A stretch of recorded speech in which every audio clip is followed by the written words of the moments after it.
Tiyanin, ilalabas na ang documentary film ni Pilita Corrales na Mala, Celine Dion.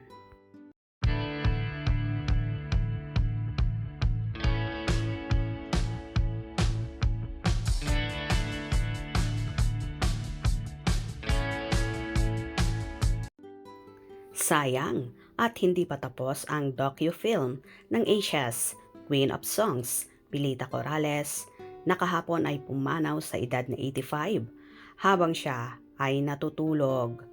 Kabilang si Janine Gutierrez sa mga producer ng nasabing docu-film na anya ay Mala, I Am Celine Dion ang concept.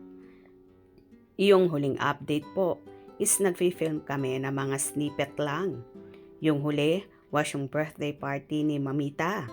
Meron siyang super maliit lang na birthday party. Isasama rin namin yon para makilala rin ng mga tao kung sino ba talaga si Mamita behind Asia's Queen of Songs. Kung paano siya bilang nanay at lola. How she is behind the scene. Banggit ni Janine sa isa sa huling interview namin sa kanya. Since bata raw ang pumanaw na legendary singer, uumpisahan ang nasabing docu-film. Yes, opo. Sana po buong buhay niya. Gusto ko rin sana i-share. Siyempre sa ating mga kapwa Pilipino, sa mga bata na hindi na siya masyadong kilala.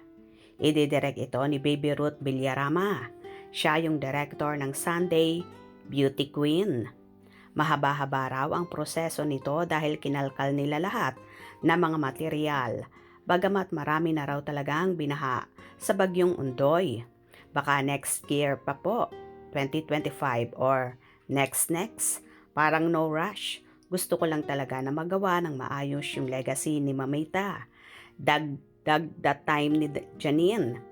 Hindi pa nila alam noon kung sa mga sinihan or streaming platform ito ay palalabas. Though nakapag-umpisa na nga sila last year pa. Yes, pero ano pa lang po, filming. And then, I'd interviewed Mamita last year. Meron po kasi mga dokyo na talagang gusto ko. Like yung recent yung Celine Dion po, di ba? Pinakita yung buhay niya, paano siya nagsimula, her life today and her struggles. Parang ganon na parang makita yung kabuuan ng buhay niya.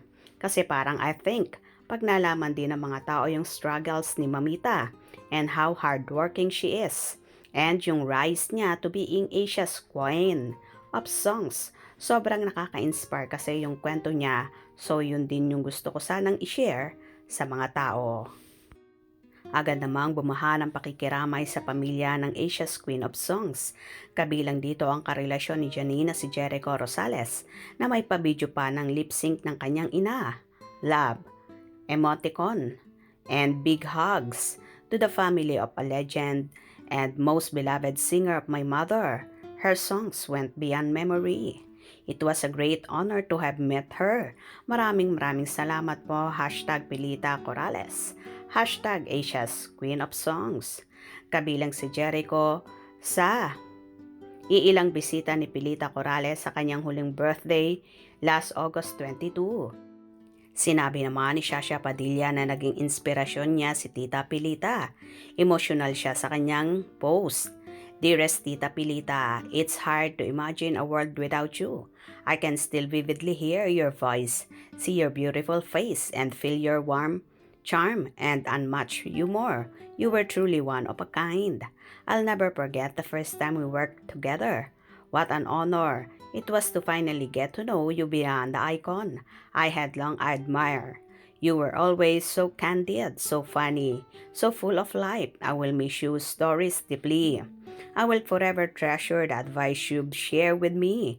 And with great sadness, I say goodbye to my idol, my inspiration. Thank you for your greatness. Thank you for your songs, which will forever live in my heart. Maraming salamat. I love you, Tita. My deepest condolences to your family. Tila mas lalo ngang naging excited ang mga tao na mapanood ang documentary film ni Pilita na isa nga sa magpuproduce nito ay ang apong si Janine Gutierrez. Kaya abang-abang tayo. Kung nagustuhan nyo ang video na ito, comment down below.